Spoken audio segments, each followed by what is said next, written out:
Евелин Симеонов. Момчето идва да кърти. Ари млъкни.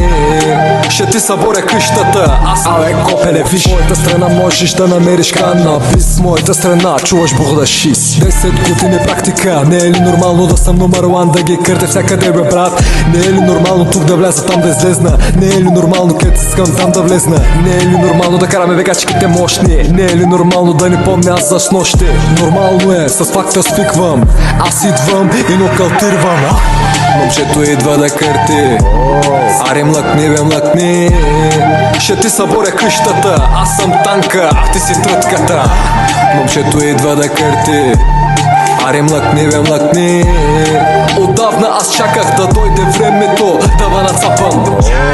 Сменям такта като Тупак от малък рилджи сам, брат. Ролекс мах, тик-так. Сега съм гаден, защото бил съм преди гладен. Дълговете ти наплътен, мразиш ме долен, но знам, че си доволен. Кажи къде, с кой, винаги съм готовен. Правихме цял обстрел с моя брат. Сега ме слуша твоя град. Приятели завиждат, гоня успеха. Мършата от мене иска люви дреха.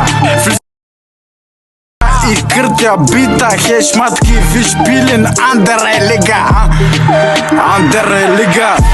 Момчето идва да кърти. Аре млъкни.